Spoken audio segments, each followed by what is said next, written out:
मोक्षमार्गस्य नेतारं वेत्तारं कर्मभोवृतां ज्ञातारं विश्वतत्त्वानां वन्दे तद्गुणलब्धये। श्री तत्वार्थ सूत्र ग्रंथ जी में आचार्य श्री उमा स्वामी जी महाराज द्वारा 5वें अध्याय में आश्रव तत्व का विस्तार से वर्णन किया गया है, जिसमें हम ज्ञानावरणी आदि जो 8 द्रव्य कर्म हैं उनके आश्रव के क्या कारण हैं ये समझ रहे हैं। कल हमने ज्ञानावरणीय, दर्शनावरणीय, असातावेदनीय और सातावेदनीय कर्म के आश्रव के कारण सूत्र नंबर 11, 12 और 10, 11 और 12 में समझ लिए हैं। आज सूत्र नंबर 13 में मोहिनीय कर्म के जो 2 भेद हैं उनमें से प्रथम दर्शन मोहिनी कर्म के आश्रव के क्या कारण हैं ये बताया जा रहा है। सूत्र नंबर 13 दोहराएंगे। केवली श्रुत संघ, केवली श्रुत संघ, धर्म देवा वर्णवादो, धर्म देवा वर्णवादो, दर्शन मोहस्य, दर्शन मोहस्य। देखो दर्शन मोहिनी का आश्रव कैसे होता है और दर्शन मोहिनी कर्म का आश्रव होता है और दर्शन मोहिनी कर्म का बंध होता है। तो इसके उदय में क्या होता है कि सम्यक दर्शन की प्राप्ति नहीं हो पाती है, जीव मिथ्या दृष्टि बना रहता है और जो मिथ्या दृष्टि जीव हैं उनके जीवन में धर्म का उदय नहीं होता, तो वह अधर्मात्मा मिथ्या दृष्टि अवस्था में पड़ा रहता है और ऐसे जीव संसार में दुख उठाते हुए भ्रमण करते रहते हैं। इसलिए दर्शन मोहिनी कर्म के आश्रव के कारणों को अच्छी तरह समझ करके इन कारणों से हमें बचना चाहिए, क्योंकि हम संसार के दुखों से बचना चाहते हैं। इसलिए हमें ये दर्शन मोहिनी कर्म के आश्रव के जो कारण बताए जा रहे हैं इनसे बच करके रहना चाहिए। अब समझ लें कौन कौन से कारण हैं। दर्शन मोहस्य अर्थात दर्शन मोहिनी का आश्रव होता है नंबर 1 केवली, दूसरे श्रुत, तीसरा संघ और चौथा देव। इनके अवर्णवादों, अवर्णवाद करने से, अवर्णवाद कहलाता है झूठा दोष लगाना। किसी के अंदर जो दोष नहीं है और वह दोष है उसके लिए कोई कहे तो वह अवर्णवाद कहलाता है।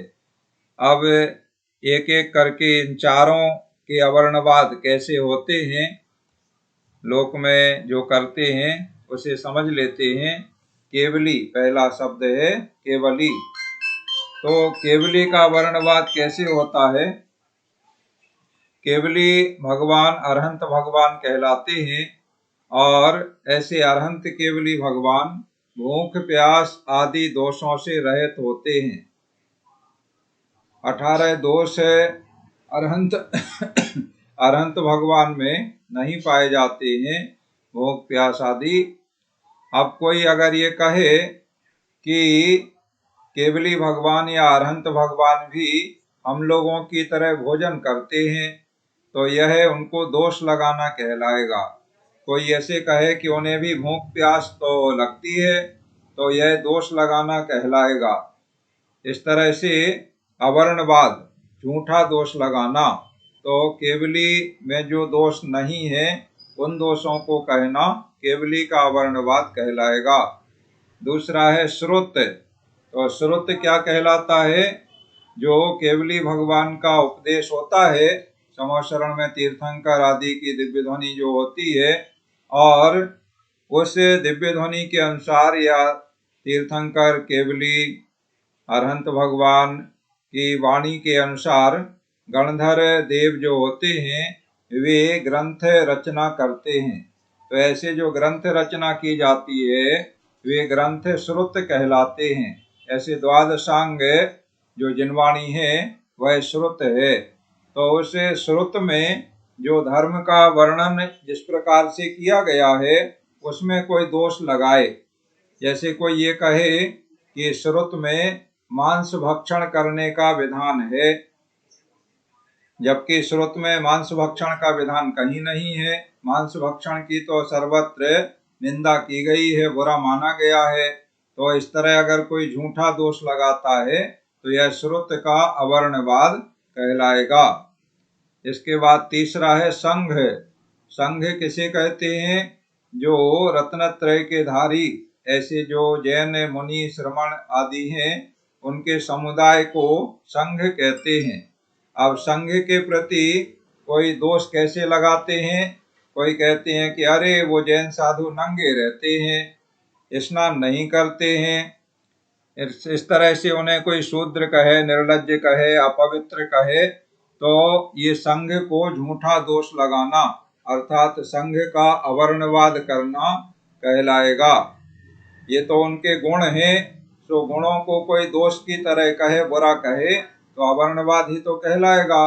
स्नान नहीं करना ये गुण कहलाता है, सप्तशेष गुण में आता है। नग्न रहना भी उनका गुण कहलाता है, विशेष तपस्या है ये तो उनकी। तो उसे अगर कोई इस तरह दोष लगाता है, उनको अपवित्र निर्लज्ज आदि कहता है, तो ये संघ का अवर्णवाद कर रहा है। और चौथा है धर्म। केवली, श्रुत, संघ, धर्म और देव, 5 हैं। चौथा है धर्म। तो धर्म क्या कहलाता है? धर्म जो जिनेंद्र देव द्वारा कहा गया ऐसा अहिंसामयी धर्म होता है। अब उसमें कोई दोष लगाए, उसकी निंदा करे, तो ये धर्म का वर्णवाद कहलाएगा। 5 चीजें हैं, केवली, श्रुत, संघ, धर्म और देव। तो धर्म का वर्णवाद। और 5 में है देव। देव कौन कहलाते हैं? जो भवनवासी, व्यंतर, ज्योतिषी और वैमानिक, ये देवास चतुर्निकाया, चौथे अध्याय में पहला सूत्र पढ़ा है। तो ये 4 निकाय के देव होते हैं। सो इन देवों के प्रति अवर्णवाद कैसे होता है? देखो, देवों का जो आहार होता है वह अमृतमयी आहार होता है। जब निश्चित समय पर उनको भूख लगती है तो उनके कंठ से अमृत झरता है और उससे उनकी भूख शांत हो जाती है। ये तो नियम है।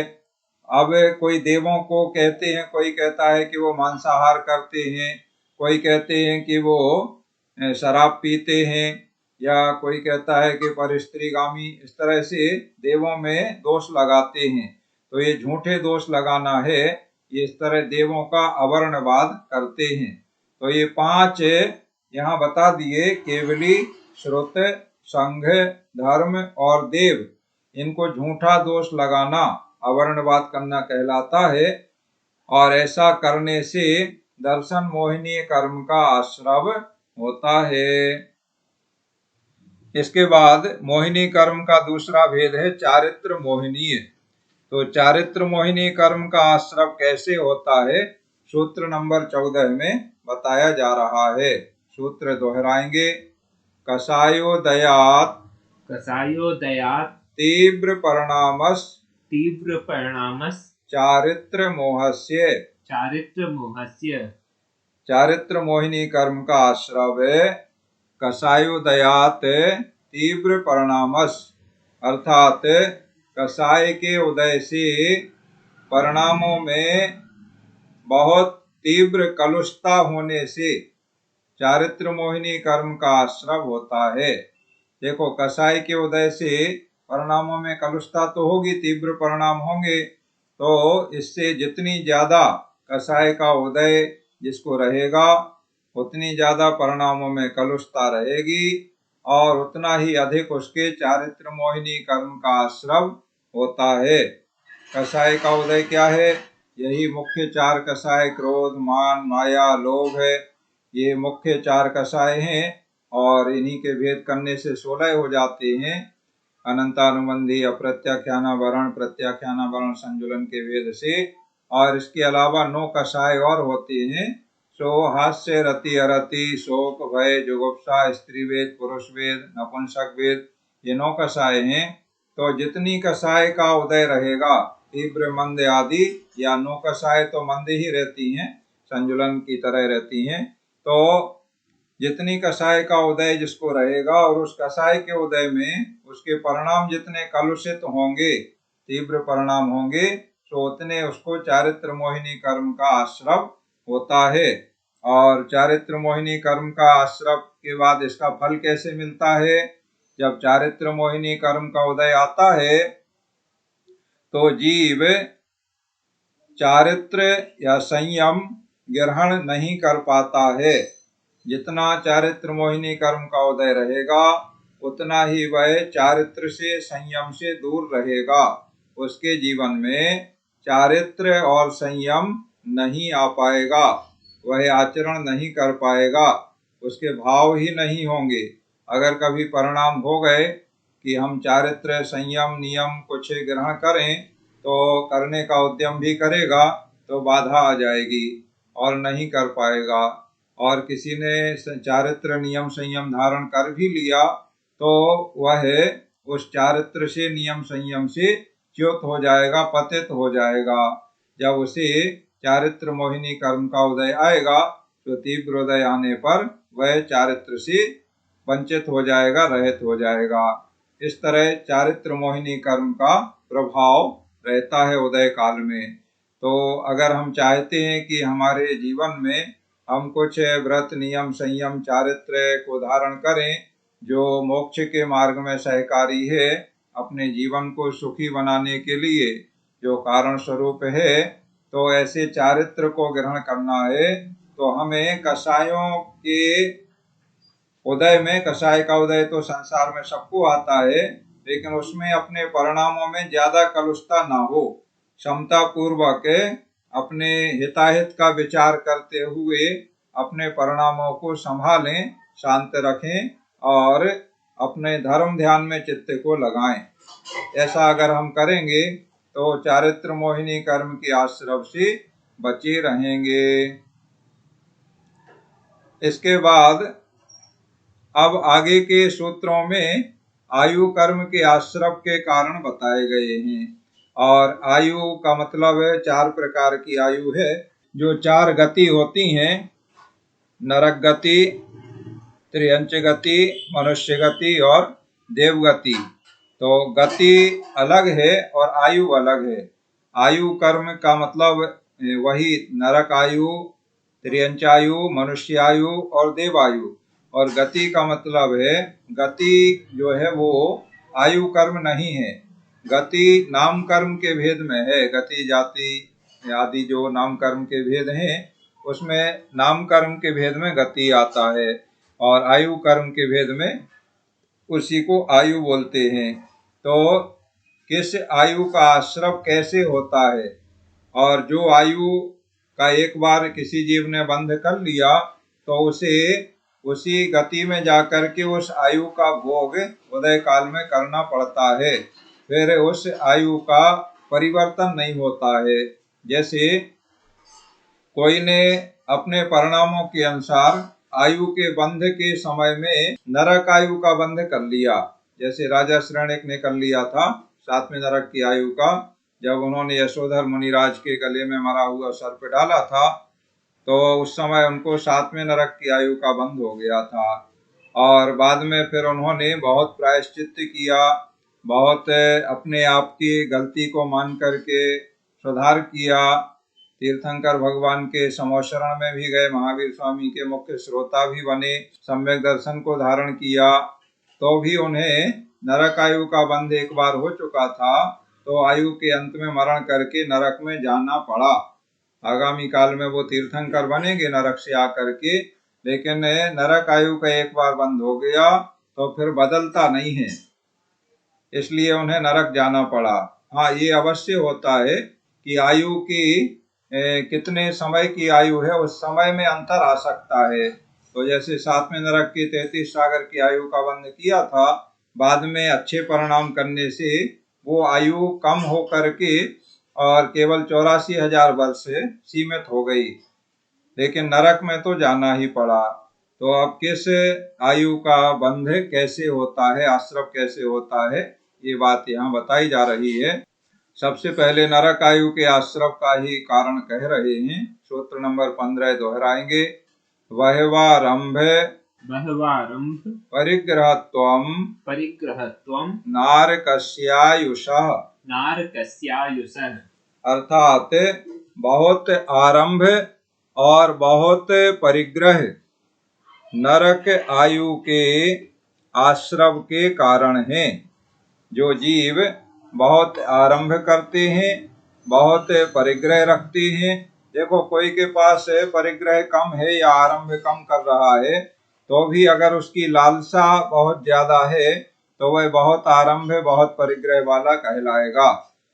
सामग्री कितनी है, वस्तुएं कितनी हैं, पदार्थ कितने हैं, उस पर निर्भर नहीं है। निर्भर किस पे करता है? बहुत आरंभ या बहुत परिग्रह होना परिणामों पे निर्भर करता है। उसकी इच्छाएं कितनी है, चाह कितनी है।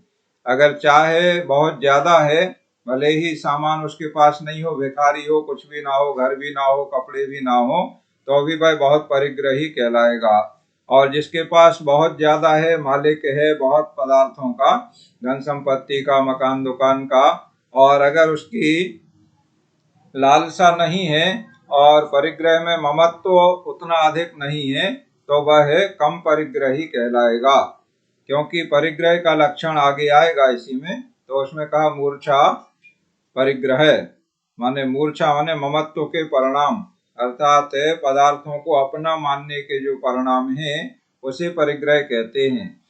तो जिसके बहुत आरंभ है और बहुत परिग्रह है, आरंभ कहलाता है जो भी हम कार्य क्रियाएं करते हैं वो सब आरंभ जनित क्रियाएं कहलाती हैं। तो बहुत आरंभ करने से और बहुत परिग्रह के भाव रखने से नरक आयु का आश्रव होता है। अब जो नरक जाना नहीं चाहते हैं, नरक के दुखों से जो बचना चाहते हैं, तो उन्हें बहुत आरंभ और बहुत परिग्रह से बचना चाहिए। इसके बाद त्रियंचायु का आश्रव कैसे होता है? सूत्र नंबर 16 दोहराएंगे। माया तैर्यज्ञो नस्य अर्थात मायाचारी करना त्रियंच आयु के आश्रव का कारण है। मायाचारी से मतलब वही माया कसाय जो है क्रोधमान माया लोग में, वही मायाचारी है। और इसी के रूप हैं छल कपट करना, किसी को धोखा देना, इस प्रकार के जो परिणाम है, जिसे कहते हैं कि मन में कुछ और, वचन में कुछ और करें कछु और, ऐसा जो परिणाम है वो मायाचारी का परिणाम कहलाता है। और उससे त्रियंचायु का आश्रव होता है। तो त्रियंचायु का आश्रव जिसने किया वो 1 इंद्रिय, 2 इंद्रिय, 3 इंद्रिय, 4 इंद्रिय, इन त्रियंचों में, या पंचेंद्रिय सैनी जो त्रियंच पशु पक्षी वगैरह होते हैं, इनमें जन्म लेते हैं। ये सभी त्रियंच गति के जीव कहलाते हैं। इनकी त्रियंच आयु होती है। तो अगर त्रियंच आयु से हम बचना चाहते हैं तो हमें मायाचारी से बचना चाहिए। और इसके बाद मनुष्य आयु का आश्रव कैसे होता है? जिनको मनुष्य आयु अच्छी लगती है, मनुष्य बनना अच्छा लगता है, तो उन्हें मनुष्य आयु के आश्रव के जो कारण हैं ये करना चाहिए। सूत्र नंबर 17 दोहराएंगे। अल्पारंभ परिग्रहत्वं मानुषस्य अल्पारंभ परिग्रहत्वं मानुषस्य अर्थात अल्प आरंभ। देखो, पहले ऊपर 15 नंबर में नरक के आश्रम में क्या बताया था? बहु आरंभ, बहुत आरंभ। और मनुष्य के आयु के आश्रम में अल्प आरंभ, अर्थात थोड़ा आरंभ करे और थोड़ा परिग्रह, इनसे मनुष्य आयु का आश्रव होता है। कम आरंभ और कम परिग्रह। देखो, बहुत आरंभ और बहुत परिग्रह रहेगा तो नरक आयु का आश्रव होगा, और कम आरंभ और कम परिग्रह से मनुष्य आयु का आश्रव होता है। मनुष्य आयु के आश्रव के और भी कारण हैं, वो सूत्र नंबर 18 में बताए जा रहे हैं। दोहराएंगे। स्वभाव मार्द्वंच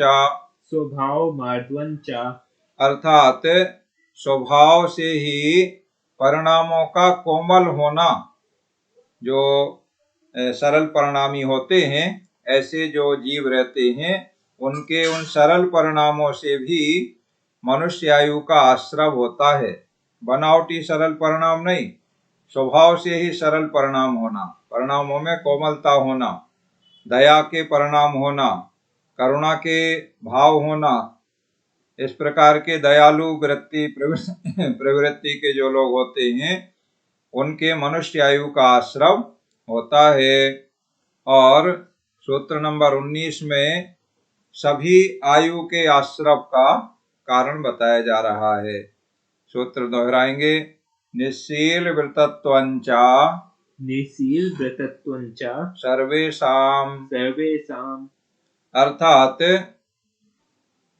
निःशील और व्रत, निःशील मतलब शील रहित, और नी दोनों में लगा लेंगे तो निव्रतत्वंचा अर्थात व्रत से रहित, अर्थात जो शील और व्रतों का पालन नहीं करते हैं, माने अव्रती जो जीव हैं उनके लिए, जो अव्रती जीव हैं, शील का पालन, शील का मतलब क्या है, वही 7 शील जो दिग्व्रत, देशव्रत, अनर्तन व्रत, ये 3 गुण व्रत और 4 शिक्षा व्रत, ऐसे 7 शील जो होते हैं वो शील, और व्रत वही अहिंसा आदि जो 5 व्रत हैं। ऐसे श्रावक के जो 12 व्रत बताए गए थे, तो उन व्रतों का जो पालन नहीं करते हैं उनके लिए, और जो अल्प आरंभ और अल्प परिग्रह ये ऊपर बता दिया है, तो ये रहता है और शील व्रतों का पालन नहीं करते हैं, उनके सभी अर्थात चारों, सर्वेषाम सभी आयु का आश्रव होता है। अर्थात किसी भी आयु का आश्रव हो सकता है उनके, जो अव्रती हैं, देवायु का भी हो सकता है, अन्य अन्य जो आयु के आश्रव के कारण हैं वो इसमें प्रमुख भूमिका निभाते हैं, लेकिन शील और व्रत उसके नहीं होते हैं। तो देवायु का भी हो सकता है, मनुष्य आयु का भी हो सकता है, त्रियंच का भी हो सकता है और नरक का भी हो सकता है, किसी भी आयु का आश्रव हो सकता है। किसके? जो शील और व्रतों का पालन नहीं करते, ऐसे अव्रती जीवों के। देवायु का भी आश्रव हो सकता है, क्योंकि भोग भूमिया जीवों के व्रत और शील नहीं है, फिर भी उनके देवायु का ही आश्रव होता है। तो निःशील व्रतत्वंचा सर्वेषाम, इस तरह से अभी देवायु के आश्रव के कारण नहीं बताए गए हैं, और शेष सभी आयु के अर्थात नरक, त्रियंच और मनुष्य आयु के जो विशेष कारण हैं वो बता दिए गए हैं। तो अब आगे समय हो गया, अभी आगे देवायु के आश्रव कैसे होता है उसके जो कारण हैं उनके बारे में सूत्र नंबर 20 से आगामी क्लास में हम समझेंगे। अभी आपको कोई प्रश्न जिज्ञासा है तो उनका समाधान कर लें और अपना कल का पाठ सुना दें।